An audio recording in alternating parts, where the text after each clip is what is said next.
नमस्कार दोस्तों, आपका स्वागत है आपके अपने YouTube channel study with Ranjeet में। आज की क्लास में हम लोग DLED सेकंड सेमेस्टर मैथ के कुछ और भी इम्पॉर्टेंट क्वेश्चन को सॉल्व करेंगे। तो चलिए शुरू करते हैं और क्वेश्चन को सॉल्व करते हैं। पहला क्वेश्चन है, एक कमरे की लंबाई 10 मीटर, चौड़ाई 6 मीटर और ऊंचाई 5 मीटर है। कमरे की चारों दीवारों का क्षेत्रफल ज्ञात कीजिए। एक कमरे की लंबाई दी गई है 10 मीटर और चौड़ाई दी गई है 6 मीटर और ऊंचाई दी गई है 5 मीटर। कमरे की चारों दीवारों का क्षेत्रफल हमें ज्ञात करना है। तो लंबाई क्या कितनी दी गई है, हम लिखेंगे लंबाई और लंबाई जो दी गई है यहाँ पर लंबाई दी गई है 10 मीटर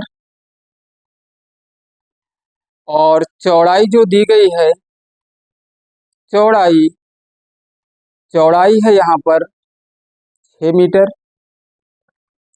चौड़ाई कितनी है? 6 मीटर और ऊंचाई यहाँ पर दी गई है 5 मीटर। हमें निकालना है कमरे के चारों दीवारों कमरे के चारों दीवारों का क्षेत्रफल। और अगर हमें चारों दीवारों का क्षेत्रफल ज्ञात करना है तो हम फार्मूला जो लगाएंगे वह फार्मूला होगा 2 इंटू लंबाई प्लस चौड़ाई। लंबाई प्लस क्या लिखेंगे? चौड़ाई, और गुणे में क्या लिखेंगे? ऊंचाई। गुणे में क्या लिखेंगे? ऊंचाई। लंबाई प्लस चौड़ाई और गुणे में ऊंचाई, यानी 2 इंटू 2 गुणे लंबाई प्लस चौड़ाई और गुणे ऊंचाई हो जाएगा।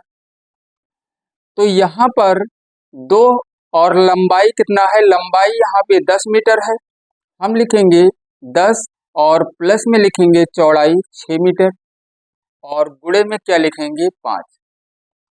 पहले तो हम इन दोनों को जोड़ेंगे, तो जब जोड़ेंगे तो 10 और 6 हो जाएगा 16। 16 का गुणा हो जाएगा 2 में, 16 का गुणा हो जाएगा 2 में और गुणा 5 में भी होगा, बाहर गुणे में 5 भी है। तो 16 दूना 32 और 32 पंचे हो जाएगा 16 दूना 32 और 32 पंचे कितना हो जाएगा? 160। 32 पंचे 160 और 160 जो हमें लिखना है 160 को हम लिखेंगे वर्ग मीटर। क्या लिखेंगे? वर्ग मीटर।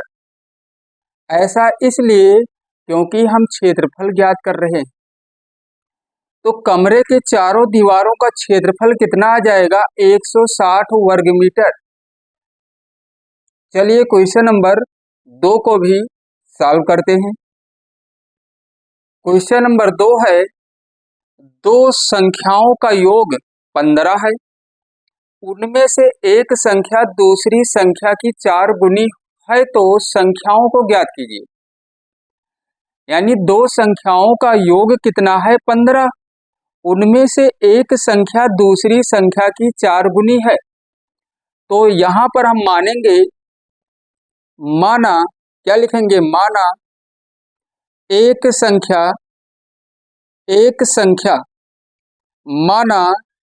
संख्या जो है वो क्या है? x। जब एक संख्या x है तो ये कहा गया है कि उनमें से एक संख्या जो है दूसरी संख्या की 4 गुनी है। तो दूसरी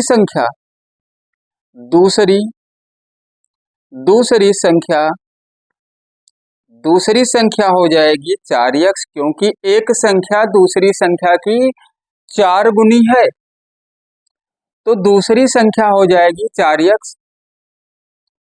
और दो संख्याओं का योग कहा गया है 15 है। यानी एक संख्या और दूसरी संख्या इन दोनों को जब जोड़ेंगे क्या लिखेंगे हम लिखेंगे x और प्लस में 4x, तो कितना आएगा, इन दोनों का योग 15 आएगा। यानी एक संख्या और दूसरी संख्या दोनों संख्याओं का योग कितना है, 15। एक x और 4x को जोड़ेंगे तो हो जाएगा 5x और बराबर में हो जाएगा 15। 5 से 15 को हम 3 बार में कैंसिल कर लेंगे तो x का मान कितना आ जाएगा, 3। यानी एक संख्या हमारी आ गई है कितनी, एक संख्या जो है, एक संख्या को x ही तो माना गया था तो x का मान 3 आ गया है। दूसरी संख्या को क्या माना गया था, दूसरी संख्या को माना गया है 4x, यानी 4 और गुणे में 3 लिखेंगे। 4 गुणे में 3, क्योंकि x का मान 3 ही तो आया है तो 4 तिहाई हो जाएगा 12। एक संख्या 3 और दूसरी संख्या कितनी हो जाएगी, 12 हो जाएगी।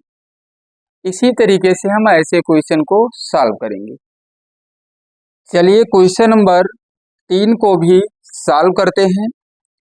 क्वेश्चन नंबर 3 है 6 सेंटीमीटर और 4 सेंटीमीटर के दो घनों को पिघलाकर एक बड़ा घन बनाया गया। बड़े घन का आयतन ज्ञात कीजिए। तो एक घन की जो भुजा है, एक घन की जो भुजा है वो 6 सेंटीमीटर है। घन की तीनों भुजाएं बराबर होती हैं, लंबाई, चौड़ाई और ऊंचाई। घन में क्या होता है कि घन में लंबाई, चौड़ाई और ऊंचाई तीनों बराबर होते हैं। तो यहाँ पर दो घन है, एक घन की जो भुजा है वो 6 सेंटीमीटर है और एक घन की भुजा 4 सेंटीमीटर है।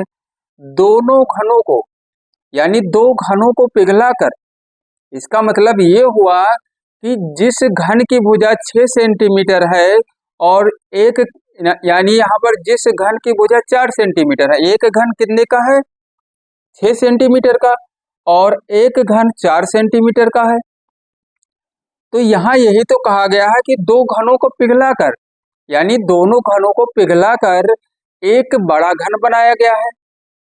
एक बड़ा घन बनाया गया है तो बड़े घन का आयतन ज्ञात कीजिए। तो यहाँ पर देखिए, जो दोनों घनों का आयतन होगा वही आयतन तो बड़े घन का होगा। तो हमें बड़े घन का आयतन ही तो निकालना है।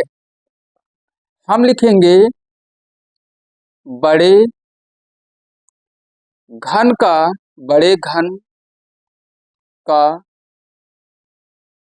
आयतन। बड़े घन का जो आयतन होगा वो इन दोनों घनों के आयतन के योग के बराबर होगा। तो यहां पर लिखेंगे पहले घन का आयतन, क्या लिखेंगे, पहले घन का आयतन और प्लस दूसरे घन का आयतन। तो घन का जो आयतन का फार्मूला होता है भुजा क्यूब होता है। क्या होता है, भुजा क्यूब। यहां भी हम लिखेंगे भुजा क्यूब। अब देखिए, एक घन की भुजा 6 सेंटीमीटर है तो 6 का क्यूब करेंगे, और एक घन की भुजा 4 सेंटीमीटर है, 4 का क्यूब करेंगे। अब यहाँ पर हम 6 का 3 बार गुणा कराएंगे। 3 से नहीं गुणा करना है, 3 बार गुणा करना है, मतलब 6 गुणे 6 ऐसे करना है, 6 गुणे 6 और गुणे 6। तो 6 का जब क्यूब है 3 बार गुणा कराएंगे तो यहाँ आ जाएगा 216। यहाँ पर आ जाएगा, ऐसे यहाँ भी कराएंगे, 4 चौके 16 और 16 चौके 64 आ जाएगा। जब इन दोनों को जोड़ेंगे, जब जोड़ेंगे तो 6 और 4 10 और 6 और 1 7 और 1 हो जाएगा 8 और यहाँ पर 2, यानी 280 घन सेंटीमीटर आ जाएगा। इसको हम लिखेंगे घन सेंटीमीटर लिखेंगे। क्या लिखेंगे, घन सेंटीमीटर। जब हम आयतन निकालेंगे तो घन सेंटीमीटर, और जब क्षेत्रफल निकालेंगे तो वर्ग सेंटीमीटर लिखेंगे। चलिए अगले क्वेश्चन को सॉल्व करते हैं। क्वेश्चन नंबर 4 है, एक साइकिल के पहिए की त्रिज्या 21 सेंटीमीटर है। 100 चक्कर लगाने में पहिया कितनी दूरी तय करेगा? 100 चक्कर लगाने में पहिया जो है कितनी दूरी तय करेगा? तो सबसे पहले हम जैसे मान लीजिए कि ये एक पहिया है और इसकी जो त्रिज्या दी गई है ये कितना है? 21। तो अगर ये 21 सेंटीमीटर है तो हमें 100 चक्कर, यहाँ कहा गया है 100 चक्कर लगाने में पहिया कितनी दूरी तय करेगा। तो इस पहिए की ये जो परिधि होगी, पहले हम परिधि निकालेंगे और परिधि निकालने के बाद हम दूरी निकालेंगे। परिधि जो आएगा उसमें 100 से गुणा कर देंगे, कुल दूरी आ जाएगी। तो हम लिखेंगे पहिए का परिधि निकाल लेंगे, और पहिए का जो परिधि का फार्मूला होगा, वृत्त ही तो है ये, तो इसका जो फार्मूला होता है ये होता है 2 पाई आर होता है, और आर का मान दिया गया है 21 सेंटीमीटर। तो यहाँ पर लिखेंगे 2 पाई का मान लिखेंगे 22/7, और आर का मान 21 है। 7 से 21 को जब कैंसिल करेंगे 3 बार में तो यहाँ पर कितना आ जाएगा? यहाँ पर आ जाएगा 22 और 3 का गुणा कराएंगे, 22 × 66, और 66 का 2 से गुणा कराएंगे तो यहाँ पर कितना आ जाएगा? 66 यानी 6 दूनी 12, और 6 दूनी 12 और 1 13 सेंटीमीटर। यानी जब पहिया एक चक्कर लगाएगा तो कितना दूरी तय करेगा? 132 सेंटीमीटर। कहने का मतलब क्या है? पहिया जब एक चक्कर घूमेगा तो कितना दूरी वो तय करेगा? 132 सेंटीमीटर।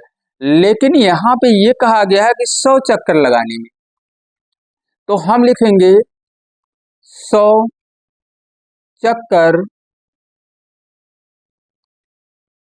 लगाने में, 100 चक्कर लगाने में पहिया द्वारा तय की गई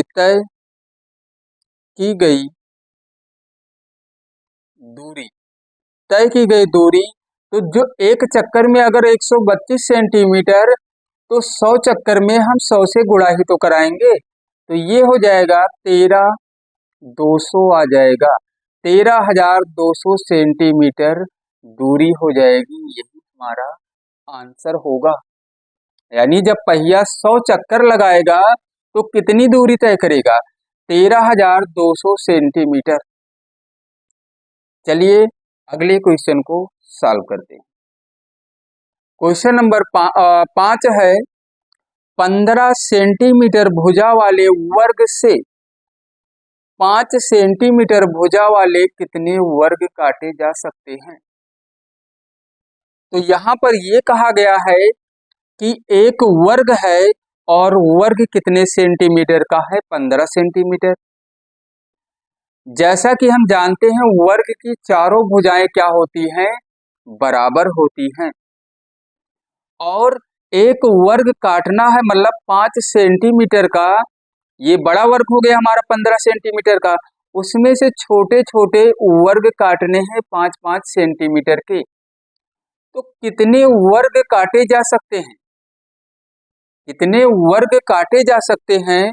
तो यहाँ पे हमें वर्गों की संख्या बतानी है, छोटे वर्गों की, क्योंकि ये बड़ा वर्ग है 15 सेंटीमीटर और हम 5 सेंटीमीटर का वर्ग काटेंगे तो छोटा वर्ग ही तो होगा। तो हम क्या करेंगे, हमें निकालना है छोटे वर्ग की संख्या, और छोटे वर्ग की संख्या अगर निकालना है तो बड़े वर्ग का जो क्षेत्रफल है, तो वर्ग का जो क्षेत्रफल होता है वो भुजा स्क्वायर ही तो होता है, या हम भुजा गुणे भुजा भी तो लिख सकते हैं, भुजा गुणे भुजा, या क्या लिख सकते हैं, भुजा स्क्वायर। तो यहाँ पर हम लिखेंगे 15 और गुणे में 15, और बटे में क्या लिखेंगे, बटे में क्या लिखेंगे, 5 और गुणे में 5। अब देखिए यहाँ पर आ जाएगा कितना, 15 और 15 का गुणा हो जाएगा 225, और 5 और 5 का गुणा हो जाएगा 25। 25 से 225 कैंसिल हो जाएगा 9 बार में, यानी छोटे वर्ग की जो संख्या आएगी वो कितनी आएगी, 9 आ जाएगी। तो हम बड़े वर्ग का क्षेत्रफल निकालेंगे और उसको भाग करा लेंगे, यानी बटे में लिखेंगे छोटे वर्ग का क्षेत्रफल, यानी भाग करना है। तो इस तरीके से वर्ग की संख्या आ जाएगी। चलिए क्वेश्चन नंबर 6 को भी सॉल्व करते हैं। क्वेश्चन नंबर 6 है, किसी संख्या के 1/4 में से 1 घटाने पर शेष फल 1 है, वह संख्या ज्ञात कीजिए। यहां पर अगर हम मान लेते हैं कि माना वह संख्या क्या है, x।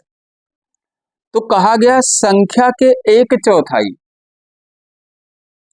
तो संख्या का 1/4 जब निकालेंगे तो x का 1/4 जो है ये x/4 ही तो आएगा। तो संख्या का 1/4 जो है, इसमें से एक घटाने पर शेष फल कितना आ रहा है, यानी कितना प्राप्त हो रहा है, 1। इसको भी बटे 1 कर लो। इन 4 और 1 का एलसीएम 4 आएगा, तो यहाँ पर x रहेगा और यहाँ पे माइनस में 4 आ जाएगा, बराबर में 1, क्रॉस मल्टीप्लाई करा लेंगे। तो 1 का गुणा इसमें होगा तो ये x-4 ही रहेगा और ये 4 हो जाएगा। तो जब हम -4 को पक्षांतर करेंगे तो जब ये उधर जाएगा तो ये प्लस में 4 हो जाएगा, यानी x का मान कितना आ जाएगा, 8 आ जाएगा। तो संख्या क्या हो जाएगी, संख्या हमारी 8 होगी, ये आंसर हो जाएगा। संख्या कितनी आ गई है, संख्या 8 आ गई है। चलिए क्वेश्चन नंबर 7 को भी सॉल्व करते हैं। क्वेश्चन नंबर 7 है, यदि एक समचतुर्भुज के विकर्ण 26 सेंटीमीटर व 12 सेंटीमीटर है तो समचतुर्भुज का क्षेत्रफल बताइए। तो यहाँ पर जो विकर्ण दिया गया है, एक विकर्ण यहाँ 26 है और एक विकर्ण यहाँ 12 सेंटीमीटर है। तो हम मान लेते हैं विकर्ण को, हम ये हमारा D1 हो गया 26, यानी डायगोनल कहते हैं इसे, तो इसको हम D से लिख लिए हैं। एक विकर्ण कितना है 26 सेंटीमीटर और एक विकर्ण कितना है 12 सेंटीमीटर। हमें निकालना है क्या, समचतुर्भुज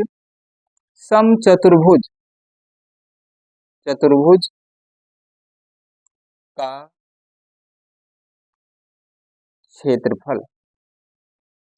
और समचतुर्भुज का जो क्षेत्रफल होता है ये होता है हाफ, यानी 1/2 और गुणे D1 और गुणे D2 होता है, यानी 1/2 और गुणे विकर्ण का गुणनफल होता है, यानी एक विकर्ण ये D1 और दूसरा हमारा D2 है।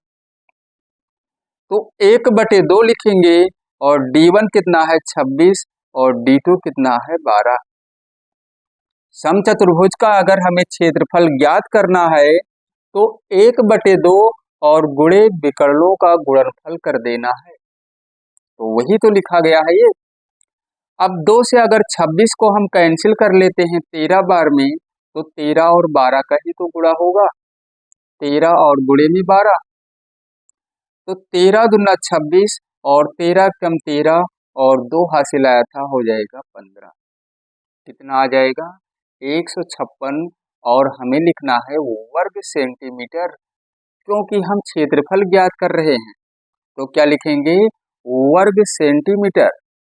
चलिए क्वेश्चन नंबर 8 को सॉल्व करते हैं।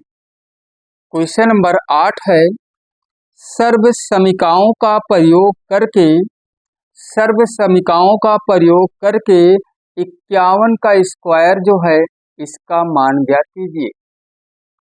यानी हमें फार्मूले की सहायता से इसको सॉल्व करना है, ना कि हम 51 गुणे 51 कर लेंगे और सॉल्व कर देंगे। तो 51 का जो स्क्वायर है, 51 को हम 50 और प्लस 1 भी तो लिख सकते हैं।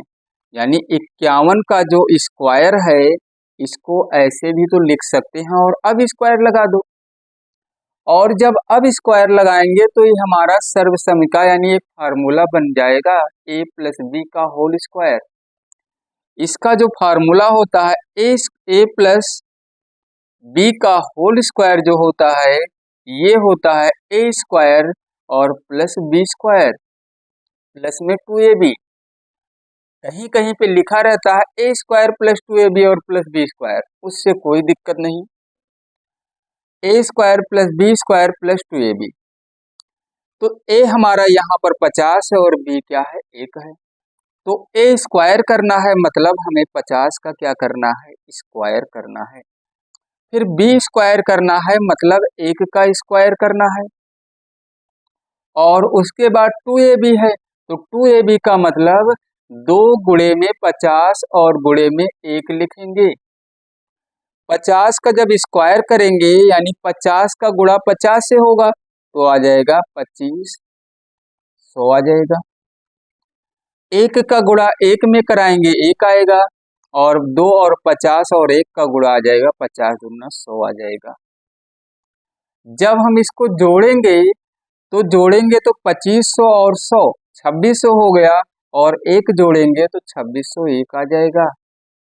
2601 आ जाएगा यहाँ पर और यही हमारा आंसर हो जाएगा। चलिए क्वेश्चन नंबर 9 को भी सॉल्व करते हैं। क्वेश्चन नंबर 9 है, एक्स स्क्वायर माइनस 9 और बटे में एक्स क्यूब माइनस 27 का सरलतम रूप लिखिए। किसका? एक्स स्क्वायर माइनस 9 और बटे में एक्स क्यूब और माइनस 27 का सरलतम रूप।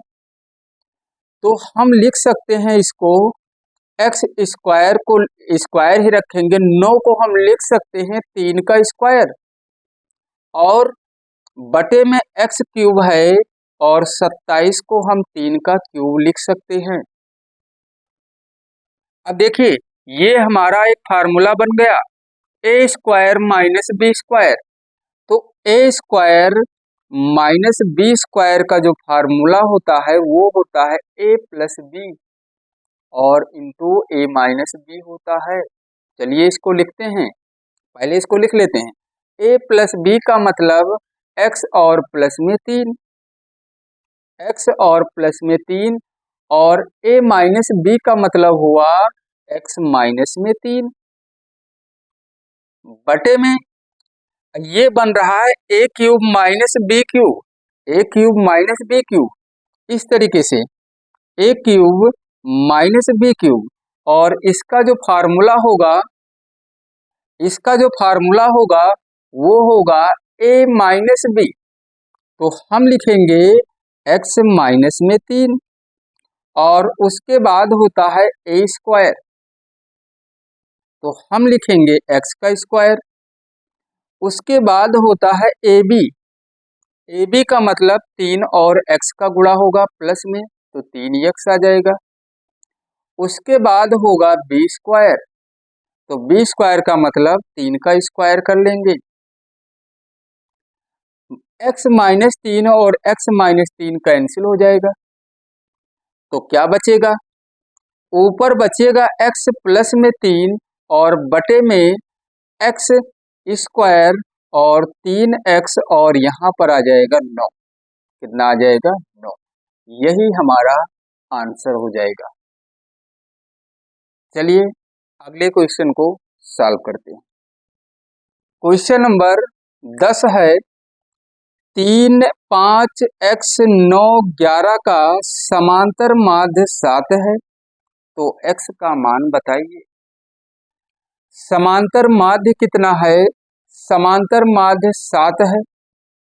तो देखिए समांतर माध्य का जो फार्मूला होता है, समांतर माध्य,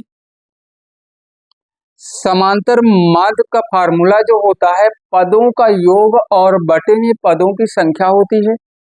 क्या? पदों का योग और बटे में पदों की संख्या, हिंदी में इसको समझ लीजिए। तो समांतर माध्य तो दिया ही गया है 7, तो समांतर माध्य के नीचे लिखो 7। पदों का योग मतलब ये जो पद दिए गए हैं 3 प्लस में 5 और प्लस में x और प्लस में 9 और प्लस में 11, बटे में पदों की संख्या मतलब ये कितने पद हैं 1 2 3 4 5, x को भी काउंट करना है। 7 को बटे 1 कर लो और क्रॉस मल्टीप्लाई करा लो। 5 और 7 का गुणा हो जाएगा कितना? 35 हो जाएगा। 5 और 7 का गुणा कितना हो जाएगा? 35।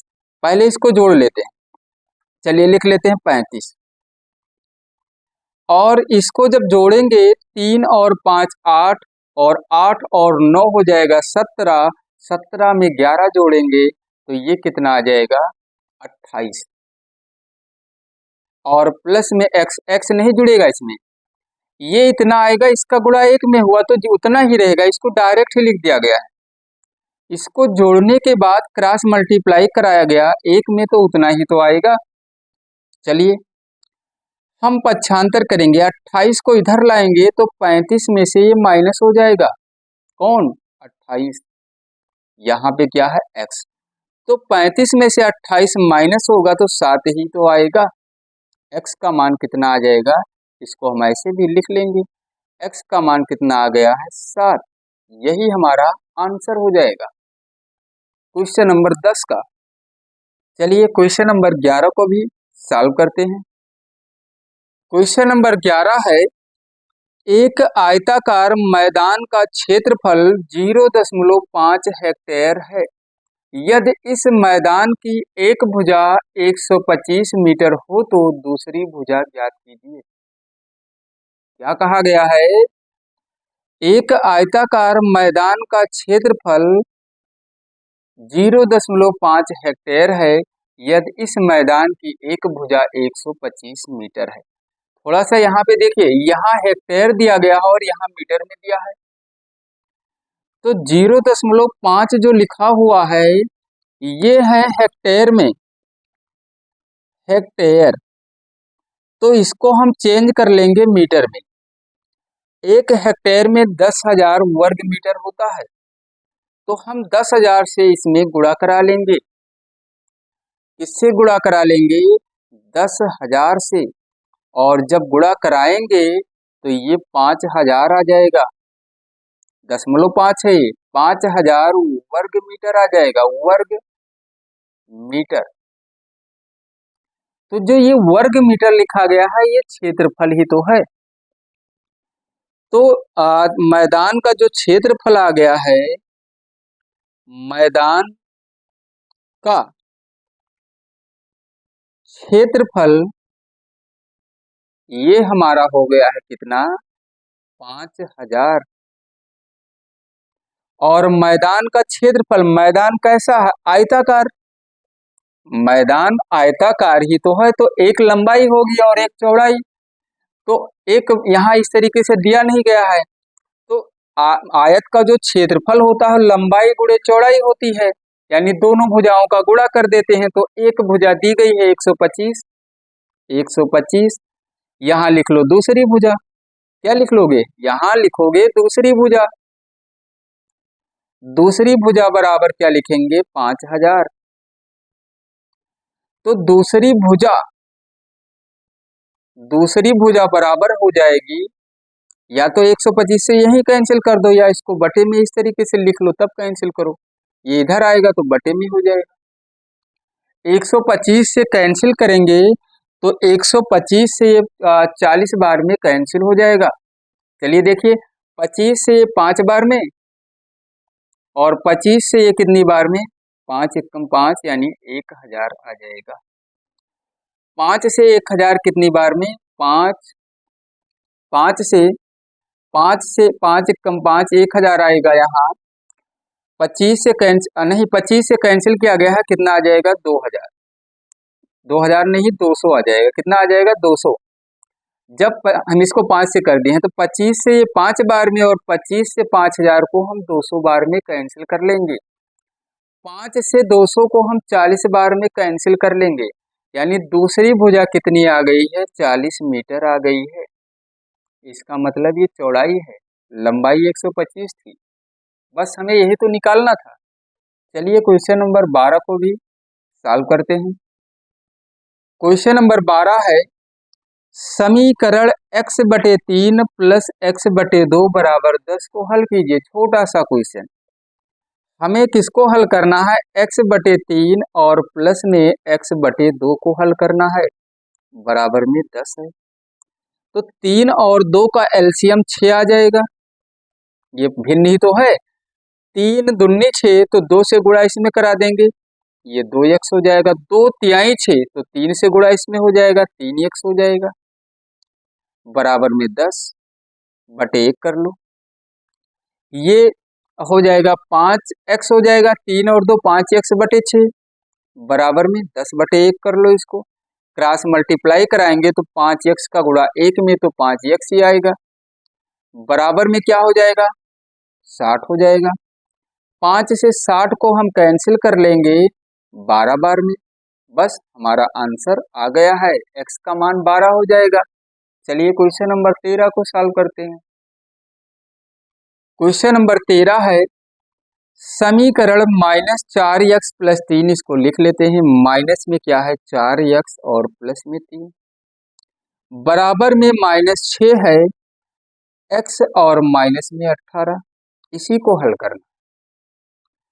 तो देखिए, माइनस में यहाँ 4x है, माइनस में 6x को इधर लाएंगे तो उसका माइनस प्लस हो जाएगा 6x। यहाँ पे माइनस में क्या है, 18, 3 को इधर लाएंगे, प्लस में है तो ये -3 हो गया। 6x में से 4x माइनस हो रहा है तो 2x बचेगा, और यहाँ पे क्या हो जाएगा, 2x बचेगा, और यहाँ पर हो जाएगा -18 और -3 माइनस में 21 हो जाएगा। तो x का जो मान आएगा, x बराबर हम लिखेंगे -21 और बटे में 2, क्योंकि यहाँ गुणा हो रहा है, भाग हो जाएगा, माइनस में 21 और बटे में 2 हो जाएगा। ये हमारा आंसर आ जाएगा क्वेश्चन नंबर 13 का। क्वेश्चन नंबर 14 को सॉल्व करते हैं। क्वेश्चन नंबर 14 है, x² + 1/x² का मान ज्ञात कीजिए, जबकि x + 1/x का मान 2 है। तो अगर हम x + 1/x का होल स्क्वायर कर दें तो यहाँ पर आ जाएगा x², और या इस तरीके से, चलिए इसको इस तरीके से, ये इसको काट देते हैं, इसको इस तरीके से सॉल्व करेंगे। अगर हम x + 1/x का होल स्क्वायर कर दें तो x + 1/x का मान 2 है, तो 2 का भी तो स्क्वायर होगा। जब इसका स्क्वायर करेंगे तो 2 का भी स्क्वायर होगा, और ये हमारा बन जाएगा a + b का होल स्क्वायर, यानी a², और प्लस में क्या लिखेंगे, b², 1/x का स्क्वायर हो जाएगा, और प्लस में 2 गुणे a और गुणे में हो जाएगा क्या, b। बराबर में 2 का स्क्वायर हो गया था तो ये हो गया 4। अब देखिए, x से x कैंसिल हो गया, तो यहाँ पर x² और बटे में प्लस में 1/x², और प्लस में क्या आ गया 2, बराबर में क्या है 4, बराबर में क्या है 4। अब देखिए 2 को जब इधर लेकर आएंगे तो यहां बचेगा x², और प्लस में 1/x², ये 4 है यहाँ पे, 2 इधर आएगा माइनस हो जाएगा, तो हमारा आंसर तो आ गया। कैसे? देखिए x² और प्लस में 1/x², यहाँ पे 2 ही तो बचेगा, और यही तो हमें निकालना था। देखिए हमें निकालना था x² प्लस 1/x² का मान, तो x² प्लस 1/x² का मान आ गया है 2, यही आंसर हो जाएगा हमारा क्वेश्चन नंबर 14 का। चलिए क्वेश्चन नंबर 15 को भी सॉल्व करते हैं।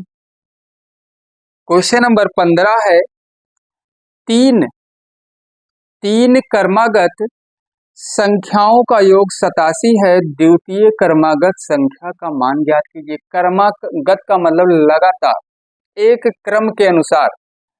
जैसे अगर हम मान ले, माना 3 क्रमागत संख्या, 3 क्रमागत संख्या, अगर एक x है तो दूसरा x प्लस क्या हो जाएगा, x प्लस 1 हो जाएगा, यानी x प्लस 1 हो जाएगा, और तीसरा x प्लस क्या हो जाएगा 2। ये तीनों संख्याओं को मान लिया गया है। पहली संख्या x है तो दूसरी x प्लस 1 होगी, और तीसरी x प्लस 2 होगी, क्रमागत। अब देखिए यहाँ धनात्मक होना चाहिए, कोई बात नहीं, यहाँ तो तीनों को मान लिया गया है। अब देखिए संख्याओं का जो योग है, x को जोड़ेंगे, x में जोड़ना है x प्लस 1, और इसमें जोड़ना है x प्लस 2, और बराबर कितना आएगा 87। x और x ये हो गया हमारा 3x, 1 और 2 को जोड़ेंगे हो जाएगा 3, और बराबर में क्या है 87। तो 3 को जब उधर ले जाएंगे तो 87 में से 3 माइनस हो जाएगा, यहाँ क्या आ जाएगा 84, और यहाँ पे क्या है 3x। चाहो तो यहीं से कैंसिल कर दो, नहीं यहाँ पे हाँ 84 आएगा। अगर चाहे तो यहीं से कैंसिल कर दें, या इसको इस तरीके से भी लिख लेंगे, x बराबर 84 और बटे में 3, क्या हो जाएगा 84 और बटे में 3। तो 3 से जब कैंसिल करेंगे, 3 दूनी 6 और 3 अठे 24, x का जो मान आया है वो कितना आया है 28। तो ये तो हमारा आंसर आ गया।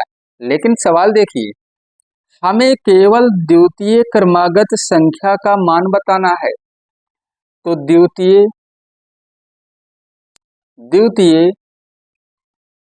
क्रमागत संख्या केवल यही बताना, वैसे तो सब आ जाएगा इसमें। पहली संख्या तो आ ही गई 28, तो दूसरे को ही तो बताना है, दूसरा यही तो है x प्लस 1, यानी x का मान आया है कितना 28, और प्लस में 1 कर दो और ये हो जाएगा 29। बस यही हमें ज्ञात करना था। तो आज की इस क्लास में बस इतना ही, और फिर मिलते हैं अगली क्लास में।